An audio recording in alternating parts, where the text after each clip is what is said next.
आनंद bulletin की शुरुआत करेंगे। जातीय जनगणना को लेकर जो बिहार में जंग छिड़ चुकी है, अब इस पर देखिए सियासत भी गर्मा गई है। जातीय जनगणना को लेकर सियासी सरगर्मी इतनी तेज होती जा रही है कि बिहार में इसको लेकर सियासी दल मुखर हो रहे हैं। एक तरफ सीएम नीतीश कुमार ने जातीय जनगणना को लेकर प्रधानमंत्री मोदी को चिट्ठी लिखी है, तो दूसरी तरफ लालू यादव ने जनगणना के बहिष्कार की धमकी दे डाली।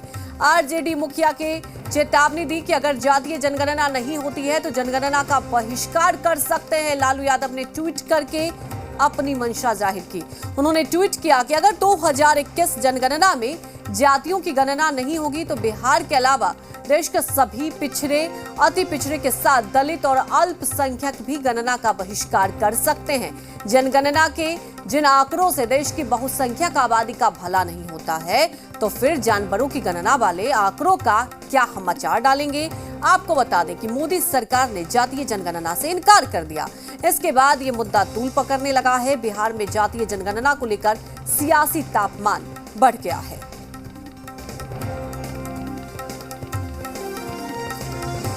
देखिए, लगातार जातीय जनगणना को लेकर जिस तरह से बिहार की सियासत गर्मा चुकी है, और अब लालू यादव ने सीधे तौर पर चुनौती दी है और कहा है कि देखिए, अगर जातीय जनगणना नहीं होती है तो सीधे गणना का ही बहिष्कार करने की बात कही है।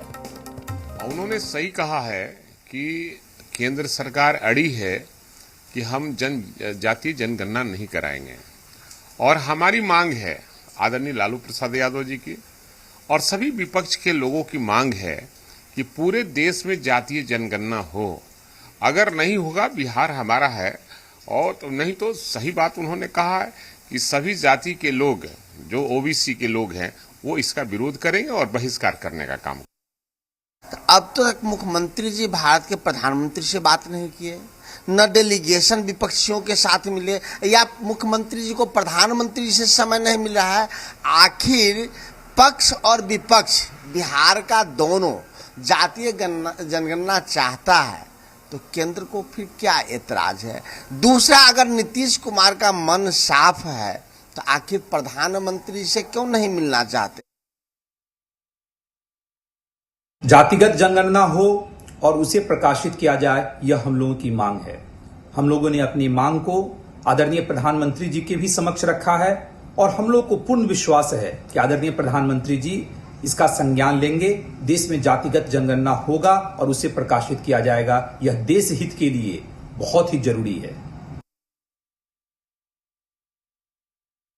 खासतौर पर कांग्रेस पार्टी और उनके जो रामलीला मंडली के माननीय सदस्य लोग हैं, पार्टी वाइज, मैंने किसी का पार्टी का क्या, सब पीछे लगे हुए हैं। अब कांग्रेस बोल रही है कि जातीय जनगणना होना चाहिए। मुझे आश्चर्य हुआ जब यूपीए गवर्नमेंट थी, कांग्रेस लीड सरकार थी, और ये सारे लोग जो बोल रहे हैं सब उसके समर्थक थे, उनके समर्थन से ही सरकार चल रही थी। उस समय भी जोर शोर से आवाज़ उठा था, तो उस समय क्यों नहीं जातीय जनगणना हुआ। जो भी आवश्यक होगा, सरकार इस पर निर्णय लेकर के काम कर भी रही है और करती रहेगी। लेकिन जातियों के संघर्ष का जो इतिहास और जो कीर्तिमान लालू जी ने स्थापित किया है, कम से कम हम वो नहीं होने देंगे। वो युग चला गया जब जातियों को जातियों से लड़ा करके और वोट बनाने का वो काम करते थे। अब जाति एक दूसरे के सहयोग से समाज बनाने का काम करेंगे और विकास के रास्ते पर आगे बढ़ेंगे। लालू जी कह रहे हैं कि हम आंदोलन करेंगे, ये करेंगे। अरे ये लोग अपनी मरी हुई राजनीति को जिंदा करने की एक नाकाम कोशिश कर रहे हैं। अरे जनता का मुद्दा है, इसको उचित फोरम पर रखिए, न कि हल्ला हंगामा करके अपनी मरी हुई राजनीति को जिंदा करिए। तो देखिए, बयान भी आ रहे हैं और एक दूसरे पर राजनीति करने का आरोप लगाया जा रहा है। वाकई हमारे देश में देखिए, जाति को लेकर राजनीति तो होते आई है। तमाम जानकारी के साथ हमारे संवाददाता पटना से आशुतोष लाइव जुड़ चुके हैं। आशुतोष, देखिए, अब जातीय जनगणना की जंग इतनी आसान नहीं है, और आप देख रहे हैं कि अब लालू यादव ने तो सीधे तौर पर चुनौती दे दी है कि अगर जातीय जनगणना नहीं करानी है तो अब गणना का ही बहिष्कार किया जाएगा। तो क्या वाकई आपको लगता है कि हर राजनीतिक पार्टी कहीं ना कहीं जाति को लेकर देखिए अपनी राजनीतिक रोटियां चमकाने की कोशिश करती है, लेकिन अब सरकार की बात आप कर ले, बिहार में एनडीए की सरकार है, मुख्यमंत्री नीतीश कुमार इसके समर्थन में, तो कहीं ना कहीं बीजेपी की बात कर ले, बीजेपी अपने स्टैंड पर है। तो क्या आपको लगता है कि लालू यादव ने जो सोशल मीडिया पर खुले तौर पर चुनौती दी है तो एक दबाव बनाने की कोशिश की जा रही है? देखिए अंजलि, सबसे पहली बात समझनी होगी कि सब लोग जातिगत जनगणना की बात कर रहे हैं और ये एक तरफा मामला कहीं ना कहीं जाता दिख रहा है। बिल्कुल। आपको अगर कल की घटना की मैं बात बताऊं तो कल राज्यसभा में एक बहुत बड़ा बिल पास हुआ है, जी जी, ओबीसी आरक्षण संशोधन बिल। उसको देखना चाहिए, उसको समझना चाहिए, क्योंकि मोदी सरकार का ये मास्टर स्ट्रोक है। बिल्कुल। इस तरह से नीतीश कुमार, लालू प्रसाद यादव जातिगत जनगणना की बात कर रहे थे तो मोदी सरकार ने ऑलरेडी ये अधिकार राज्य सरकार को दे दिया कि भाई साहब आप अपने राज्यों में जो राज्य सरकार है वो ओबीसी की जो जनसंख्या है उसकी गिनती आप करवा सकते हैं। केंद्र सरकार को कहीं कोई आपत्ति नहीं है, क्योंकि पहले जो प्रोविजन था वो केंद्र सरकार के हाथों में ही था, जो गणना होती थी, लेकिन अब केंद्र सरकार ने उसे राज्य के हाथों सौंप दिया है। और जिसकी राजनीति, नीतीश कुमार की बात करें या फिर लालू प्रसाद यादव की बात करें, जिस समाज की राजनीति वो लोग कर रहे हैं वो ओबीसी और ईबीसी का ही मामला आता है। क्योंकि केंद्र की बात करें तो केंद्र के नज़रों में ईबीसी नहीं है, ओबीसी है। स्टेट गवर्नमेंट ने ईबीसी बनाया है तो वो ओबीसी के ही अंतर्गत आता है। तो सवाल ये है कि जब केंद्र सरकार ने जब ये अधिकार आपको सौंप दिया है तो फिर इस तरह के स्टेटमेंट का कोई मतलब समझ में नहीं आता है।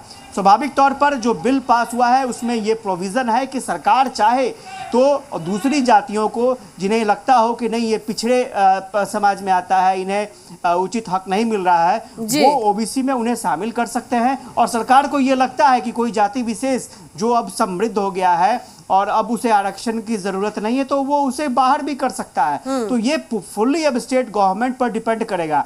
लेकिन इस पूरे मामले को दूसरी तरफ मोड़ दिया जा रहा है और जानकारी के अभाव में या फिर ये कहें कि सिर्फ राजनीति ही करना एक मकसद है तो वो एक अलग बात है। लेकिन सेंट्रल गवर्नमेंट ने एक कह सकते हैं आधार दे दिया है, क्योंकि अगर आप बिहार की बात करेंगी तो 50% आबादी ओबीसी की आती है और 50% आबादी की गणना अगर सरकार चाहे तो वो अपने तरीके से करवा सकती है।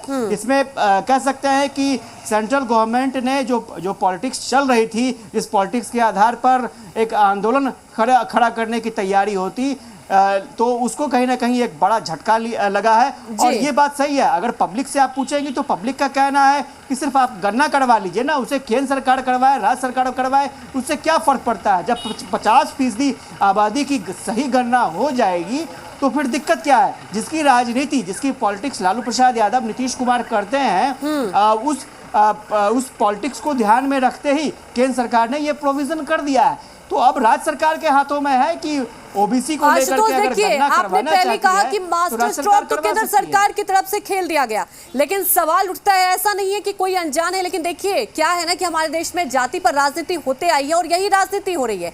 आपको याद होगा कि पहले तो यही कहा गया था कि कहीं ना कहीं अगर हमें राज्य सरकार पर छोड़ दिया जाए, ये तेजस्वी यादव ने कहा था। जब अब ये बिल भी पास हो गया, अब लालू यादव सोशल मीडिया पर ये कहते हैं कि ठीक है गणना का ही बहिष्कार करेंगे, तो साफ कहा जा सकता है कि देखिए इस पर राजनीति हो रही है और आगे भी राजनीति होगी, क्योंकि हर पार्टी चाहती है कि जाति को लेकर एक अपना आधार बनाया जाए। हमारे साथ जुड़ने के लिए